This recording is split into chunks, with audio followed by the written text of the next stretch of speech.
Hello students, मैं Pragya Pandey, guest lecturer government PG college Bemetara से। आज का हमारा टॉपिक है जिंजीबरेसी फैमिली। जिंजीबरेसी फैमिली जो है वो मोनोकोटिलेडन्स फैमिली से बिलोंग करते हैं। और आइए देखते हैं इनका डिटेलिंग क्या है। तो अगर हम सिस्टमेटिक पोजीशन देखें तो अकॉर्डिंग टू बेंथम-हुकर इनका सिस्टमेटिक पोजीशन है मोनोकोटिलेडन्स, एपिगाइनी और जिंजीबरेसी फैमिली। इसके हम अगर डिस्ट्रीब्यूशन देखें तो डिस्ट्रीब्यूशन में आते हैं इसके 49 जेनेरा होते हैं और अमंग अबाउट 1000 इसकी स्पीशीज़ पाई जाती है। अगर इसका रीजन देखें कि कौन से रीजन में सबसे ज़्यादा ग्रो करते हैं तो ट्रॉपिकल रीजन में यह सबसे ज़्यादा ग्रो करते हैं। और जैसे कि इंडो मलेशिया ट्रॉपिकल जो वहाँ पर ट्रॉपिकल रीजन रहता है इससे सबसे ज़्यादा वो ग्रो करते हैं। इनके 17 जेनेरा और 115 स्पीशीज़ इंडिया में पाई जाती है, मोस्टली वेस्टर्न घाट और ईस्टर्न हिमालयाज़ में। तो इसे हम स्पाइसेस के तौर पर भी हम इसका इस्तेमाल करते हैं। जिंजर का एज अ कमर्शियल वे भी इसका इस्तेमाल किया जाता है और एज अ वेजिटेबल भी इसका इस्तेमाल किया जाता है जिंजीबरेसी फैमिली का। जिस जिंजीबरेसी फैमिली में बहुत सारे कॉमन स्पीशीज़ आते हैं, जैसे हल्दी है, जो जिंजर, अदरक है, इलायची है। तो अगर कुछ स्पीशीज़ या स्पेसिफिक स्पीशीज़ है कॉन्डिमेंट्स की अगर हम बात करें तो एक है एमोमम कार्डमम, जिसे हम कार्डमम या फिर बड़ा इलायची कहते हैं। एलेटेरिया कार्डमम, जिसे हम छोटी इलायची कहते हैं। अल्पीनिया ऑफिसरेरम, कुरकुमा लौंगा जो कि हल्दी है, और जिंजिबर ऑफिसनेल जो कि हम अदरक कहते हैं।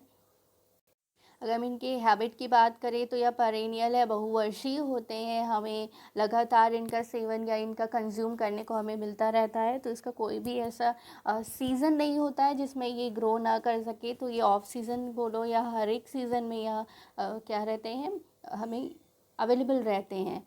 यह जो फ्लावर होते हैं जिंजीबरेसी फ्लावर जो होते हैं या जिंजीबरेसी फैमिली के जो स्पीशीज़ होते हैं वो हर्ब्स होते हैं जो कि एरोमेटिक होते हैं। एरोमेटिक, अगर आप इनके पत्ते को भी अगर आप देखें, उस पर स्मेल करें तो उसमें एक स्पेसिफिक फ्रेगरेंस हमें दिखता है। और ये ट्यूबरस फॉर्म में होते हैं। और इनके जो स्पीशीज़ होती है या स्टेम जो होती है, स्टेम जो रहते हैं ट्यूबरस होते हैं, एरियल रहते हैं, जो कि शॉर्ट रहते हैं, मतलब छोटे छोटे से होते हैं, उनकी लेंथ छोटी रहती है। यूजुअली ये राइजोम के फॉर्म में हमें मिलते हैं।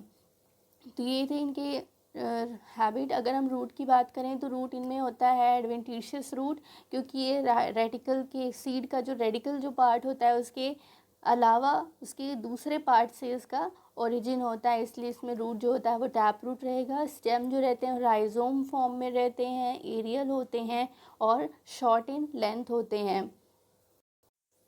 अगर हम इनके लीव्स की बात करें तो लीव्स जो रहते हैं वो कॉलिन एंड रैमल होते हैं। इनमें स्टिपुल्स जो रहते हैं वो एब्सेंट होते हैं। कई बार पिट्यूल्स पाया जाता है, कई बार पिट्यूल्स जो रहते हैं वो एब्सेंट होते हैं। लीफ बेस जो रहता है शीदिंग होते हैं। शीदिंग इन द सेंस कि लंबे लंबे आकृति अनुसार लंबे लंबे संरचना में ये दिखाई देते हैं, जैसे कुरकुरा लौंगा हो गया। तो इनकी जो लीफ होती है वो चौड़ी होती है और लंबी से लंबी लंबी होती है। लिग्यूल्स इसमें पाए जाते हैं और स्पायरली अरेंज्ड रहते हैं। इनकी जो लीफ रहती है वो सिंपल रहती है। मार्जिन जो रहते हैं एंटायर रहते हैं। लीफ का जो बनावट या स्ट्रक्चर रहता है वो इलिप्टिकल मैनर होता है, हाफ मून, या फिर लीनियर होता है इन अ स्ट्रेट डायरेक्शन, या फिर लैंसियोलेट होता है एकदम चौड़े से। इनका जो एपेक्स जो रहता है वो अक्यूट एपेक्स होता है, कभी कभी यह ऑप्टिक्स एपेक्स भी पाया जाता है। अगर हम इसके वेनेशन की बात करें तो इसमें यूनिकोस्टेड पैरेलल वेनेशन हमें दिखाई देता है। तो ये थे जिंजर के वेजिटेटिव कैरेक्टर्स। अगर हम इनके फ्लोरल कैरेक्टर्स की बात करें तो इसमें पहला आता है इनफ्लोरेसेंस। तो इनफ्लोरेसेंस में भी बहुत सारे वेरिएशंस हमें दिखने को मिलते हैं। पहला होता है कॉम्पैक्ट स्पाइन, दूसरा होता है कॉम्पैक्ट स्पाइंस जो है वो अल्पीनिया स्पीशीज़ में पाया जाता है। और रेजिम जो रहता है कुरकुमा मतलब कि हल्दी में पाया जाता है। और होता है एक पैनिकल इन्फ्लोरेसेंस जो होते हैं वो ग्लोबा स्पीशीज़ में पाई जाती है। अगर हम इनके फ्लावर को देखें तो फ्लावर्स में ब्रैक्ट्स प्रेजेंट होता है। पेडिसिल डंठल जो होते हैं वो कई बार प्रेजेंट होते हैं, कई बार एब्सेंट होते हैं। फ्लावर में चारों पार्ट्स प्रेजेंट रहते हैं, इसलिए फ्लावर कंप्लीट होता है। किसी भी प्लेन से अगर आप डिवाइड करते हैं तो यह 2 अनइक्वल पार्ट्स में डिवाइड होता है, इसलिए फ्लावर जाइगोमॉर्फिक होते हैं। इरेगुलर होते हैं, इनका अपना एक प्रॉपर स्ट्रक्चर नहीं होता। मेल और फीमेल ऑर्गन दोनों प्रेजेंट है, इसलिए यह बाइसेक्सुअल कहलाते हैं।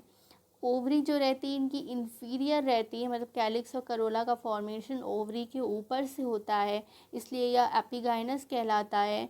साइक्लिक होते हैं। कैलिक्स और करोला डिस्टिंक्ट होते हैं, मतलब इसे आपस में हम डिफ्रेंशिएट नहीं कर पाते, इसलिए यहाँ पर पेरियंथ प्रेजेंट रहता है। इनके जो फ्लावर होते हैं वो बहुत ही बड़े होते हैं साइज़ में और कलरफुल रहते हैं। एरोमेटिक मतलब एक स्पेशल या स्पेसिफिक स्मेल इसमें प्रेजेंट रहता है। तो ये थे कुछ फ्लावर्स की इनकी कैरेक्टर्स। अगर हम बात करें कैलिक्स और करोला की, तो कैलिक्स के में इसमें 3 कैलिक्स पाए जाते हैं, तो जो कि यूनाइटेड रहते हैं। गैमोसेपलस हम जिसे कहते हैं, ट्यूबुलर फॉर्म या फिर स्पेथी फॉर्म में यह पाए जाते हैं।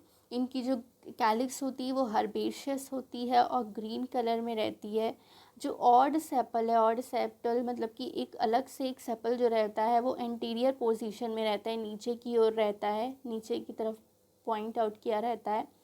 कैलिक्स का जो ट्यूब जो रहता है, ट्यूबुलर फॉर्म, वो ग्लोबल स्पीशीज़ में बहुत ही शॉर्ट रहता है और रोस्किया स्पीशीज़ में यह स्प्लिटेड फॉर्म में होता है, इसमें बीच बीच में इसमें स्प्लिट्स दिखते हैं। करोला भी इसमें क्या होते हैं, 3 होते हैं, 3 मतलब कि ट्राइमेरस ये फ्लावर कहलाता है और जो कि अनइक्वल रहते हैं। अगर इस कहीं से भी अगर आप इसे डिवाइड करते हैं तो यह अनइक्वल पार्ट्स में डिवाइड होते हैं, इसलिए हम इसे जाइगोमॉर्फिक फ्लावर भी कहते हैं। तो ये कई बार पॉलीपेटलस होते हैं, कई बार गैमोपेटलस होते हैं।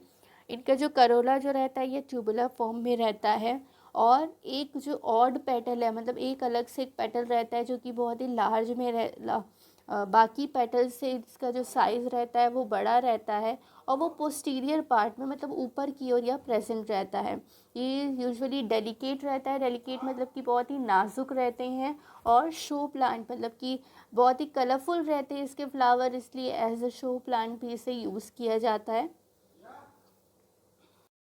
अगर हम एंड्रेशियम की बात करें तो एंड्रेशियम में 6 स्टेमन्स प्रेजेंट रहते हैं जो कि 2 वॉल्स में होते हैं, 2 रोज में प्रेजेंट रहते हैं। तो बाहर की रो में 3 एंड्रेशियम 3 स्टेमन्स प्रेजेंट रहते हैं और अंदर की जो वॉल्स है वहाँ पर 3 स्टेमन्स पाए जाते हैं।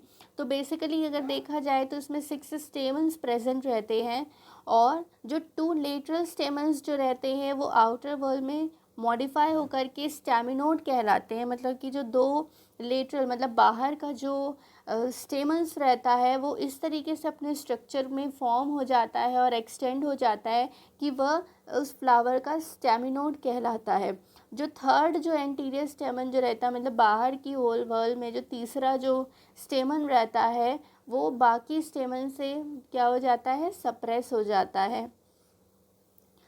तो जो सप्रेस हो जा रहा है मतलब कि वो जो रहता है वो स्टेराइल स्टेमन कहलाता है। जो फर्टाइल स्टेमन की अगर हम बात करें तो यह 2 सेल रहता है, इसमें 2 सेल्स प्रेजेंट रहते हैं और यह एपीपेटलस होते हैं। एपीपेटलस मतलब कि जो एंड्रेशियम जो रहते हैं वो करोला से अटैच्ड रहते हैं, करोला से वो जुड़े हुए रहते हैं, इसलिए हम वहाँ पर एपीपेटलस का वर्ड डिनोट करते हैं। इनका जो फिलामेंट जो होता है एंड्रेशियम का बहुत ही स्लेंडर होता है और डीपली ग्रूव्ड होता है। स्लेंडर इन द सेंस ये बहुत ही लंबाई में लिए हुए रहते हैं, सिलेंड्रिकल रहेंगे और ओवरी से ये बहुत ज़्यादा ही ग्रूव में या प्रेजेंट रहते हैं। नेक्स्ट है गायनेशियम। गायनेशियम की अगर हम बात करें तो यह ट्राई कार्पेलरी होते हैं, इसमें 3 कार्पल्स प्रेजेंट रहते हैं। 3 कार्पल प्रेजेंट है जो आपस में जुड़े हुए रहते हैं, इसलिए हम यहाँ पर सिंग कार्पस से डिनोट करते हैं। इनकी जो ओवरी जो रहती है वो इंफीरियर ओवरी रहती है, इसलिए हम इसे एपिगाइनस ओवरी भी कहते हैं। इसमें न्यूमरस एनाट्रोपल्स ओव्यूल्स इसमें पाए जाते हैं। अगर हम इसके प्लेजेंटेशन की बात करें तो प्लेजेंटेशन जो होते हैं वो एक्साइल प्लेजेंटेशन होते हैं। ओवरी इंफीरियर, ट्राइकार्पिलरी, सिंग कार्पस, एपिगाइनस और प्लेजेंटेशन जो रहते हैं वो एक्साइल प्लेजेंटेशन। साथ ही साथ इसमें जो लॉक्यूल्स जो प्रेजेंट रहेंगे वो 3 लॉक्यूल्स प्रेजेंट रहते हैं जिसे हम कहते हैं यूनिलॉक्यूलर। तो हर एक लॉक्यूल्स में 3 से ज़्यादा भी ओव्यूल्स इसमें प्रेजेंट रहते हैं। ग्लोबल अगर स्पीशीज़ में देखा जाए तो इसमें पैराइटल प्रेजेंटेशन प्रेजेंट रहता है। इसका जो स्टाइल की अगर हम बात करें, गायनेशियम का जो स्टाइल रहता है यूजुअली फिलीफॉर्म रहता है और ग्रूव फॉर्म में रहता है, जो कि फर्टाइल स्टेमन से आपस में एनवलप्ड हुआ रहता है या फिर उससे अटैच्ड रहता है। स्टिग्मा जो रहता है वो प्रोट्रूडिंग रहता है, एंथरलोप्स के बियॉन्ड में यह प्रेजेंट रहता है। इसमें नेक्टार ग्लैंड प्रेजेंट रहता है, जिससे जो इंसेक्ट्स और या फिर जो बटरफ्लाइज वगैरह, बर्ड्स और इंसेक्ट्स, ये सब इसमें अट्रैक्ट हो जाते हैं। नेक्स्ट बात करें हम इसके फ्रूट्स की, तो फ्रूट्स जो रहते हैं उसमें 3 वॉल्व्ड रहते हैं, लॉक्यूलिसाइडल कैप्सूल या फिर लेयरली फ्लैशी रहते हैं।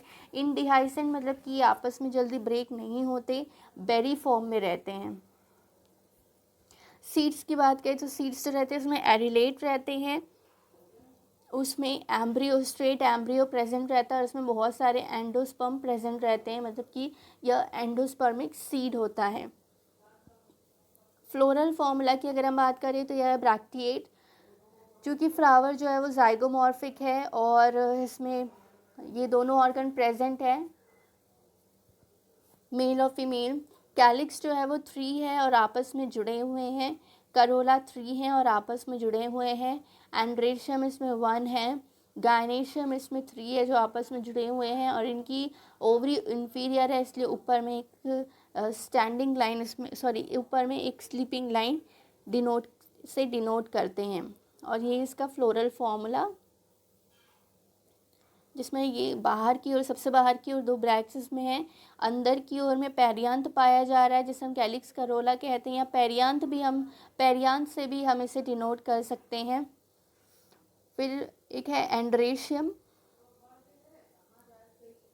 और बीच में है गायनेशियम। तो ये थे कुछ vegetative characters, floral characters Zingiberaceae family की। अगर हम इनकी इकोनॉमिक इम्पोर्टेंस की बात करें तो इकोनॉमिक इम्पोर्टेंस सबसे पहले तो फूड, हम एज अ एडिबल पार्ट या एज अ कंज्यूमिंग वे में हम इसका यूज़ करते हैं। जैसे एक है जिंजर को हम खाने पीने के लिए भी यूज़ करते हैं, एज अ स्पाइसेस के लिए भी इसका यूज़ किया जाता है और कमर्शियल वे में भी इसका यूज़ किया जाता है। नेक्स्ट है हल्दी को भी जो हल्दी का जो राइजोम होता है, जिसे हम बोलते हैं कुरकुरा लौंगा या कुरकुमा डोमेस्टिका, इसे भी एज अ स्पाइस फॉर्म में यूज़ किया जाता है। इसका मेडिसिनल यूजेस भी हैं। अगर इंजरी आती है, कुछ होता है, अगर ब्लड से कोई रिलेटेड प्रॉब्लम रहता है तो हल्दी का सेवन करना बहुत ही अच्छा रहता है। नेक्स्ट है इलेटेरिया कार्डमम, जिसे हम छोटी इलायची भी कहते हैं। तो इलायची को भी हम एज अ स्पाइसेस फॉर्म में लेते हैं और रॉ कार्डमम को भी हम एज अ कंज्यूमिंग यूज़ में लेते हैं। तो ये है मेडिसिनल मतलब हल्दी को अगर देखा जाए तो इसे जब अप्लाई किया जाए तो स्प्रेन बाउंड्स, मतलब कोई इंजरी आती है उसके लिए। आयुर्वेदिक में भी इसका बहुत ज़्यादा ही उपयोग किया जाता है, टॉनिक के रूप में भी इसका इस्तेमाल किया जाता है। तो ऐसे वे देखिए तो इन अ वे यह ब्लड प्योरीफायर का भी यह काम करता है। यह इस फैमिली के सब स्पीशीज़ जो रहते हैं वो परफ्यूम, इससे जो सेंटेड पाउडर या जो फ्लावर्स जो स्पेसिफिक अरोमा लिए रहते हैं उससे एक सेंटेड पाउडर बना दिया जाता है और उसका परफ्यूम के लिए भी इसका इस्तेमाल किया जाता है। नेक्स्ट है ऑर्नामेंटल, इससे गार्डन्स में, पार्क एरिया में या बालकनी में भी इसका उपयोग किया जाता है। इन्हें कल्टीवेट किया जाता है ताकि ऐसे शो प्लांट या ऑर्नामेंटल प्लांट की तरह हम इसे यूज़ कर सकें। तो ये थे कुछ कैरेक्टर्स जिंजीबरेसी फैमिली के लिए। जिंजीबरेसी फैमिली के आज के टॉपिक में हमारा इतना ही है। हम आपसे मिलेंगे हमारे नेक्स्ट वीडियो में। तब तक के लिए स्टे सेफ एवरीवन।